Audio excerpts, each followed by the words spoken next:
Hey, it's Pastor Mike Conklin here on July 31st. I am another day older.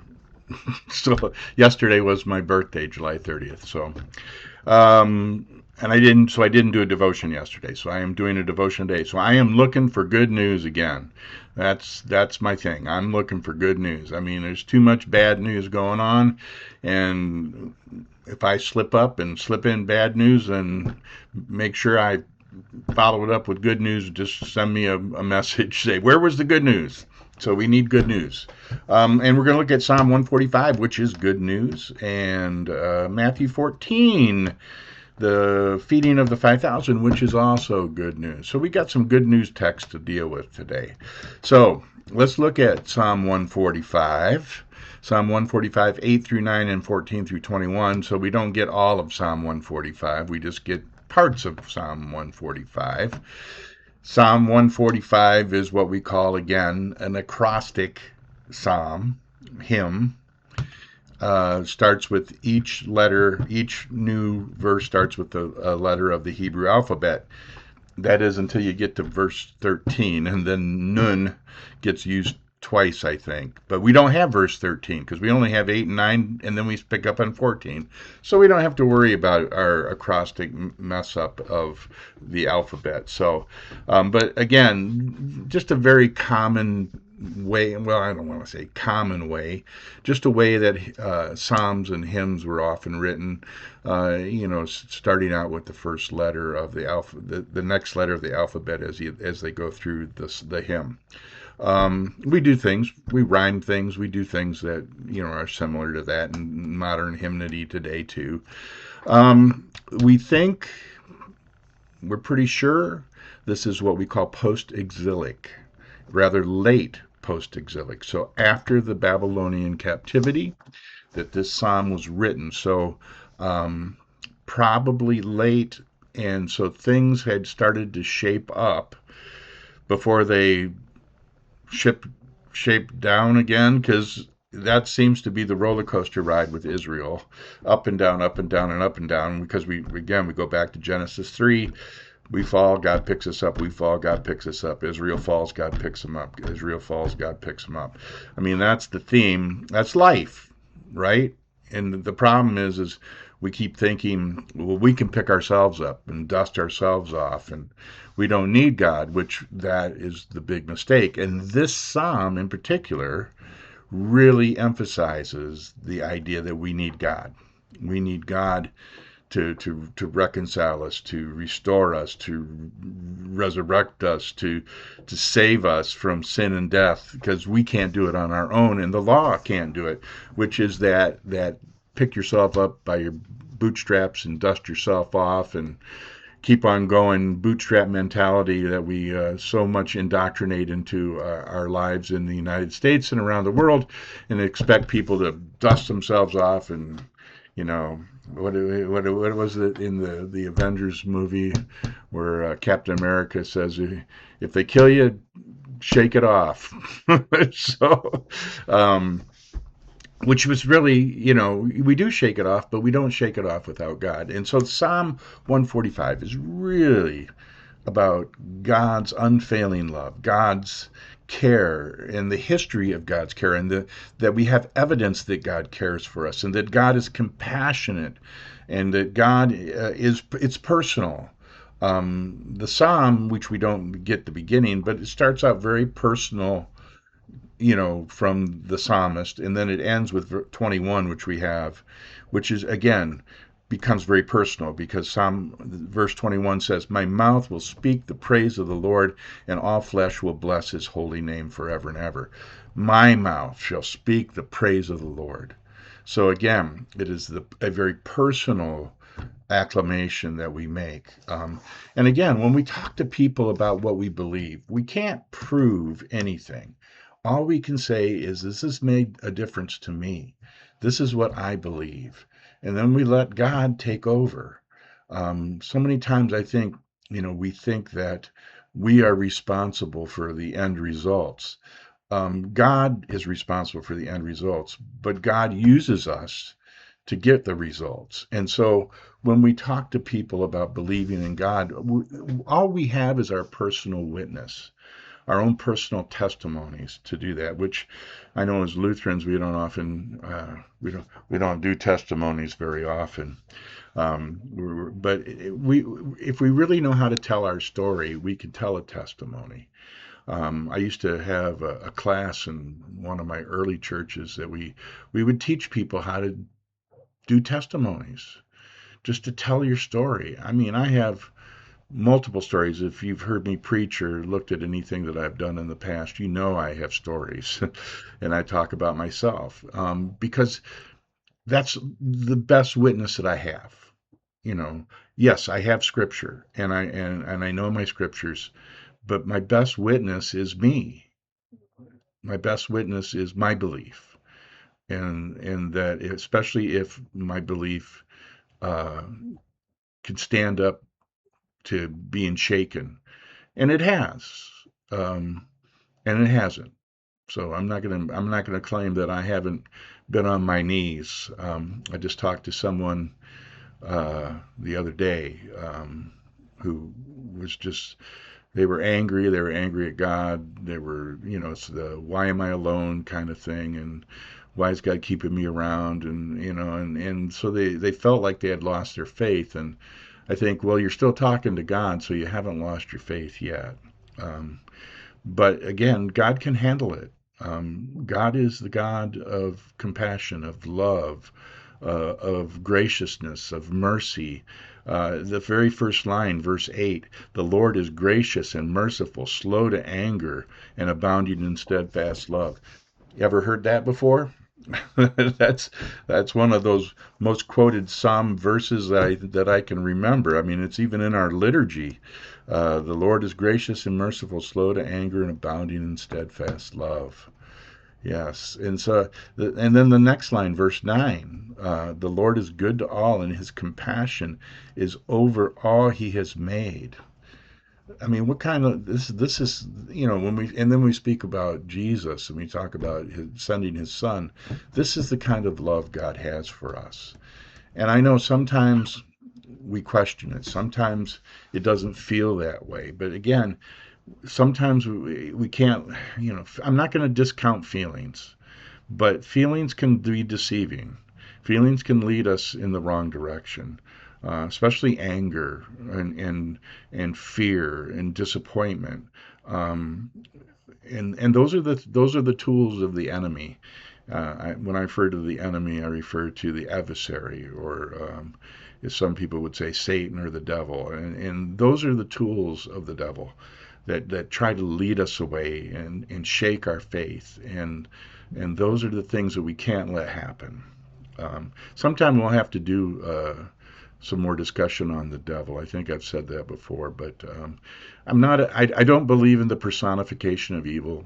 I mean that there's an entity that is a devil, but I believe there's evil, and I believe there are definitely uh, demonic forces out there sometimes that prey on us. But most of them come from within, not from outside.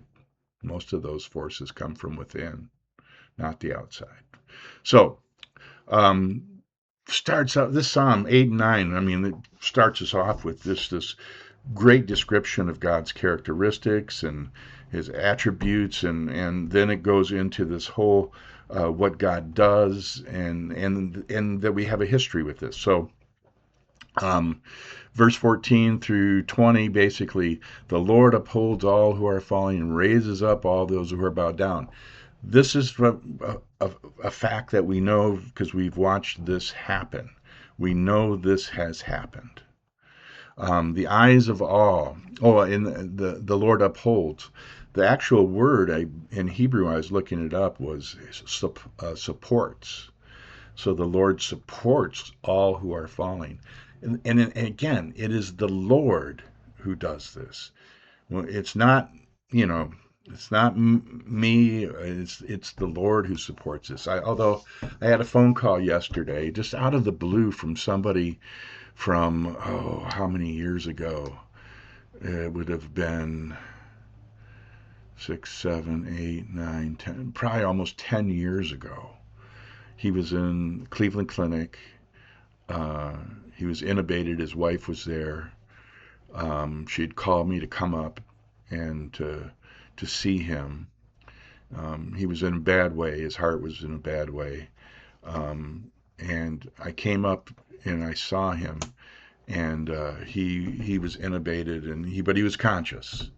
And he grabbed my hand and just held my hand very tightly, and then he could only write a note, so he wrote a note, love you, and because I came and I had prayer with him. I stayed there for a while with her and talked about what was going on, and then I left. But he called me after 10 years.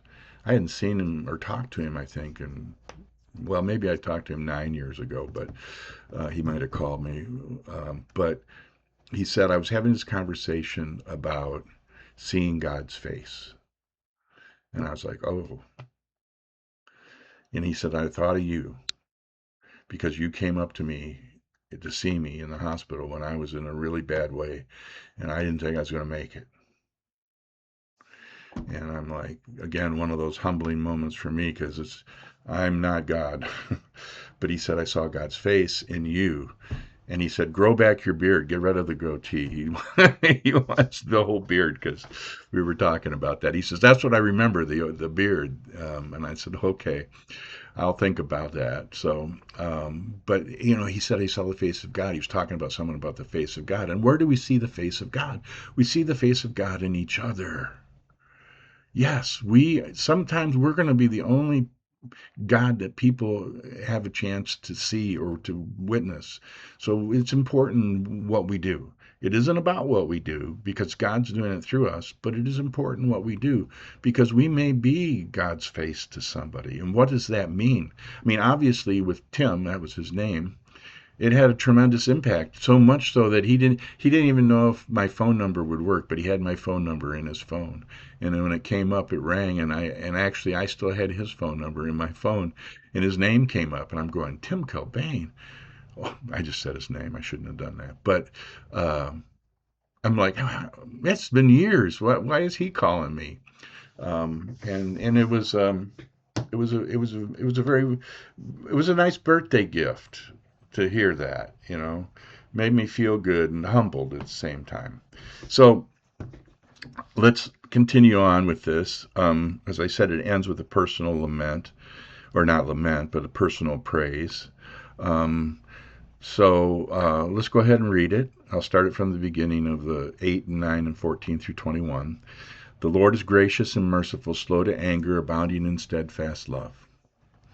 I mean, how can you say it better than that? The Lord is good to all. See, good to all. But what about the bad people? Yeah, what about the bad people? You mean bad people like me? Well, you're not bad people. Yeah, I am. We all fall short, remember?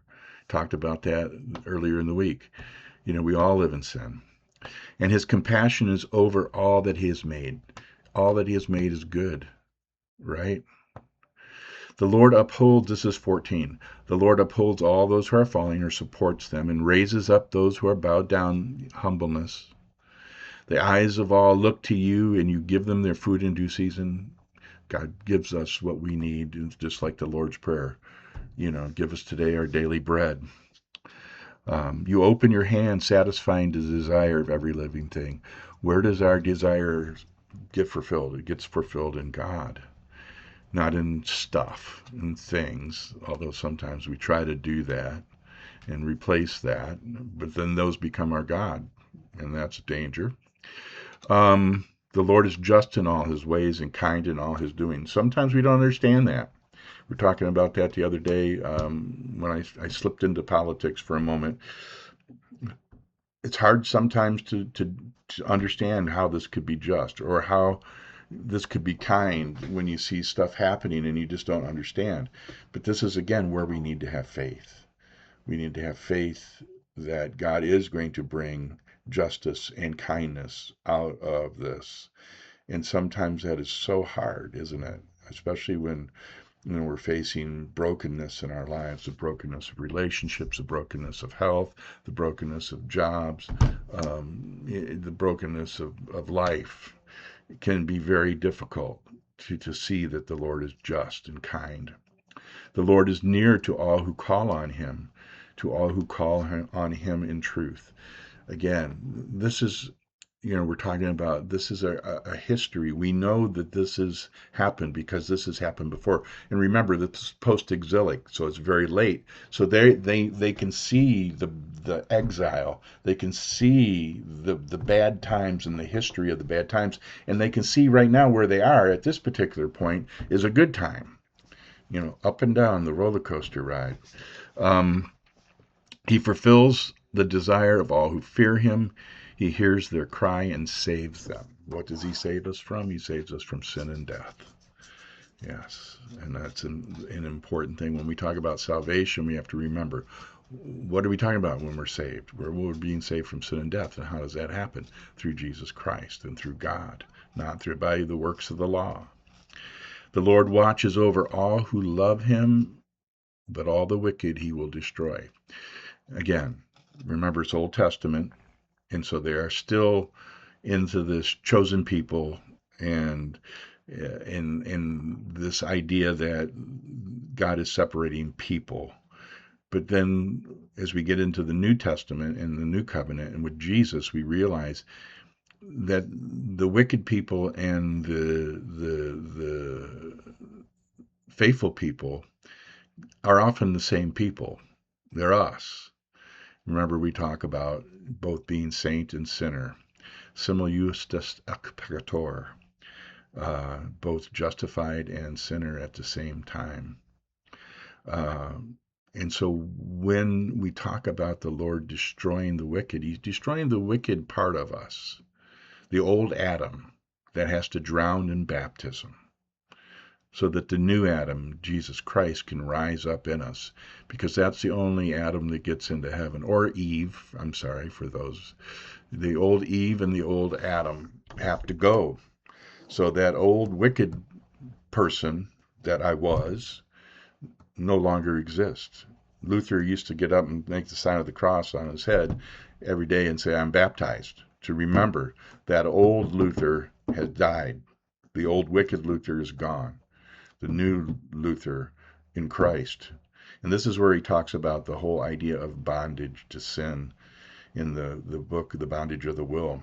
We are either bound to sin or we are bound to Christ. There is no choice. You don't get to choose to be bound to Christ or choose to be bound to sin, because we're bound to both. And then God comes along in Jesus Christ and separates us, our sin from us.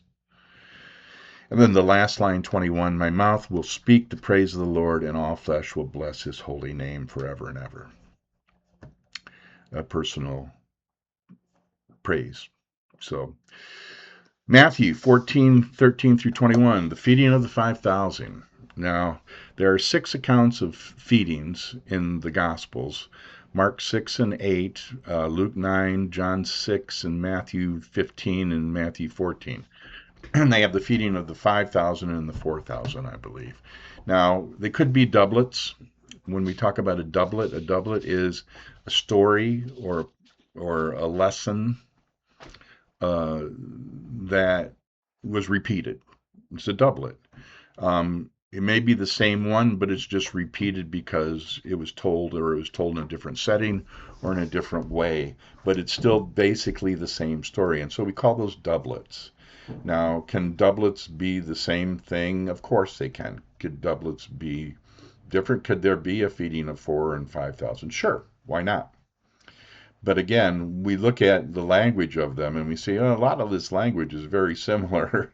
I mean, so, but when we talk about the feeding or the breaking of the bread, we really are talking, I think, about this heavenly feast, this foretaste of the feast to come, communion. It's a messianic banquet where Jesus takes the loaves and the fishes and distributes them, and there's plenty for all. I mean, how can that little bit of wine or grape juice or that little bit of bread satisfy everyone in the church at once? Well, because it is a miracle of Jesus becoming the body and blood.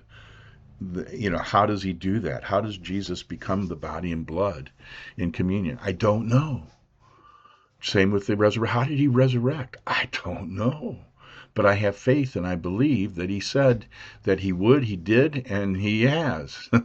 He told me, this is my body, this is my blood. I believe him. I don't know how that happens, but it is that foretaste, that feast to come, the messianic banquet. So the many, I think, scholars and many pastors believe that this is a story of communion, to emphasize the idea of we come together and Christ is the one who feeds us. Just as in communion. It's, oftentimes when I'll do communion, I say, welcome to the meal. Christ is our host. It's not me. I'm just distributing, but Christ is the host. Christ is the one that's making it happen. This whole idea of being gathered and fed is a very important aspect, I think, of communion.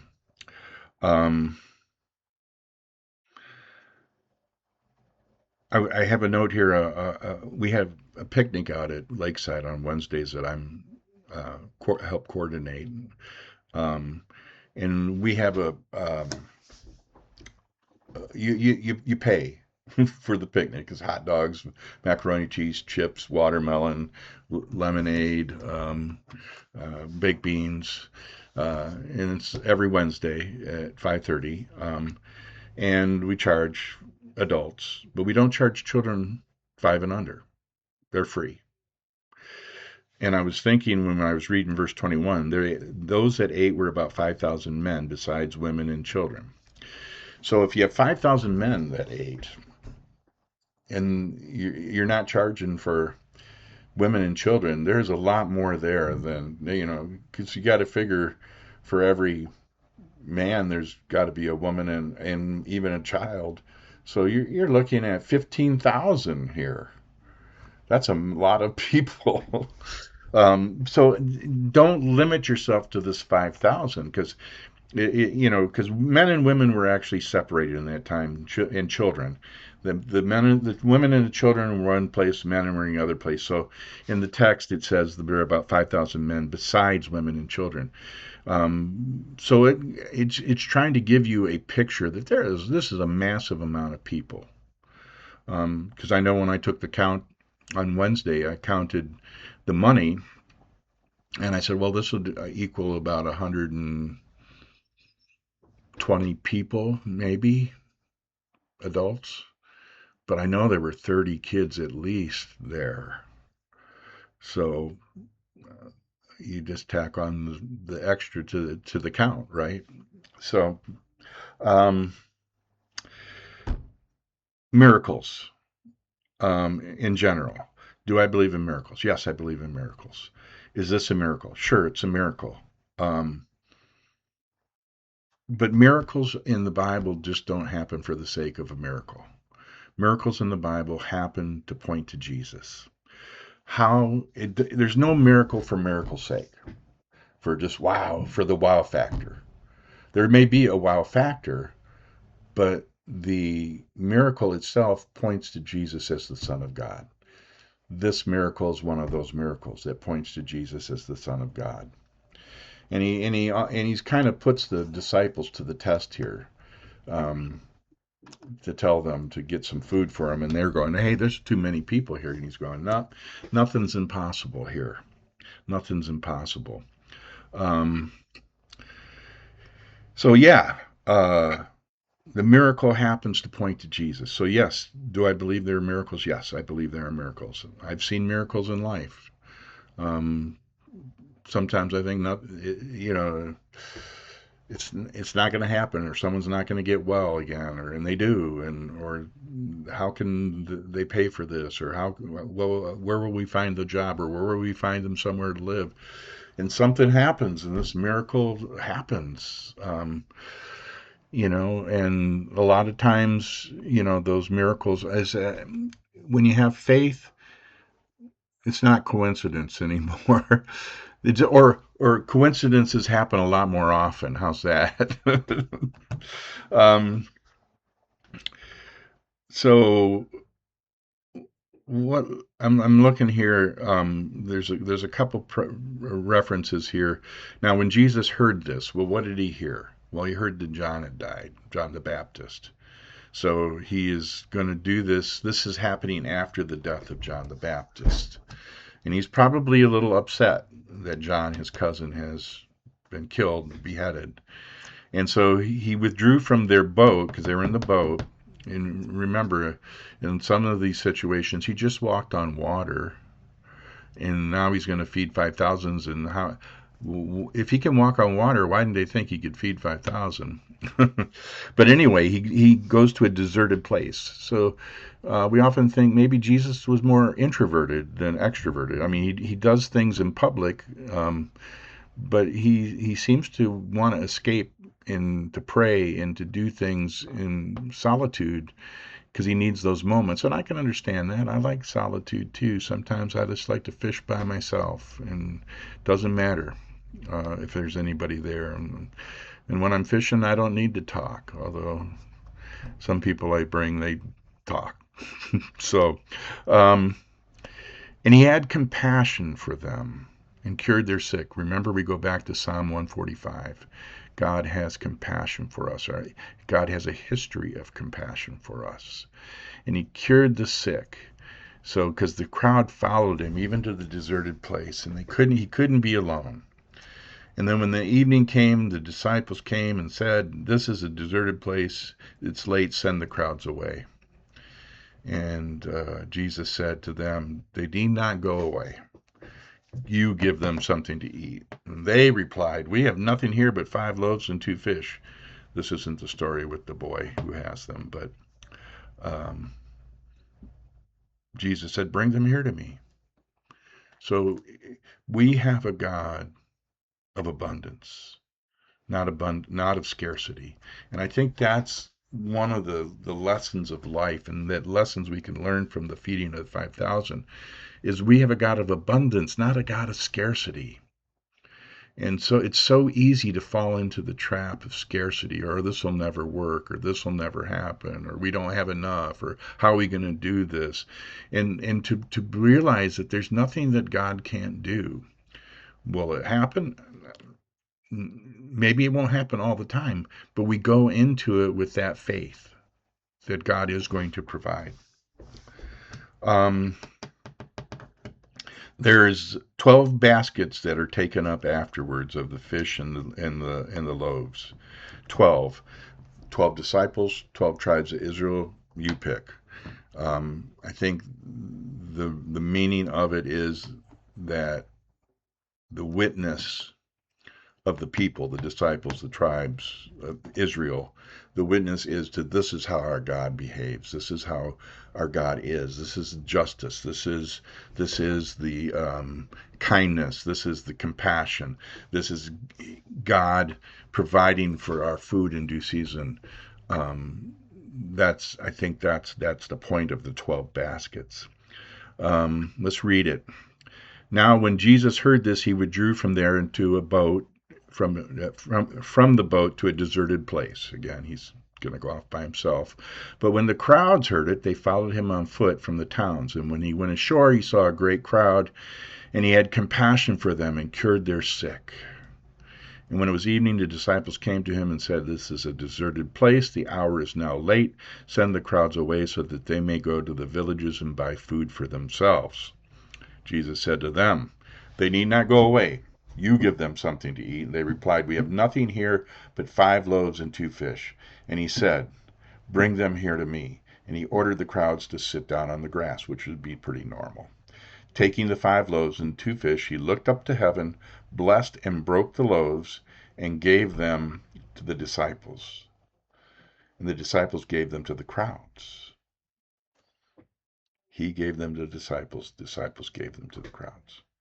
He gives us the faith. He gives us the things we need to do what we need to do. we may become the face of God for someone. And they ate and they were filled, and they took up what was left over in broken pieces, 12 baskets full. And those who ate were about 5,000 men, besides women and children. Yes, an amazing, amazing story of good news, right? I mean, we're looking for good news. Both of these texts, the 145 and Matthew 14, 13 through 21, are just full of good news. So, just one word, you calm the storm that surrounds me. Just one word, the darkness has to retreat. Just one touch, I feel the presence of heaven. Just one touch, my eyes are open to see. My heart can't help but believe. There's nothing that our God can't do. Not a mountain that He can't move. Oh, praise the name that makes a way. There's nothing our God can't do. Just one word, you heal what's broken inside me. Just one word, you revive every dream. Just one touch, I feel the power of heaven. Just one touch, my eyes are open to see. My heart can't help but believe. There's nothing that our God can't do. Not a mountain that He can't move. Oh, praise the name that makes a way. There's nothing that our God can't do.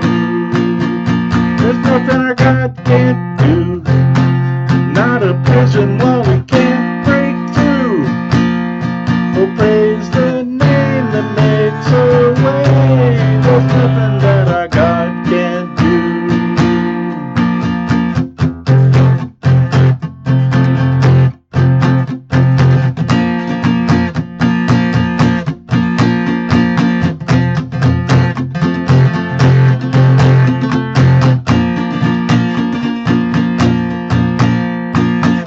I will believe in greater things. There's no power like the power of Jesus. Let faith arise, let all agree.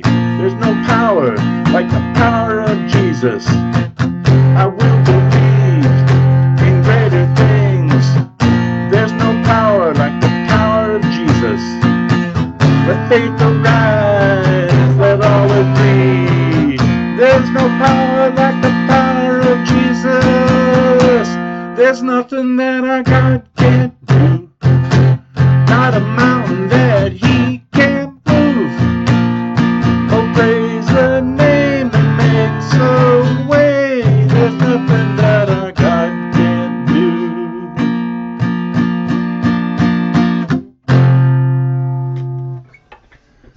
That song's been buzzing through my head all week for some reason. I think it was for these two texts. So, gracious Lord Jesus, be with us and guide us that we may be your face, your hands, your feet, your voice in this world.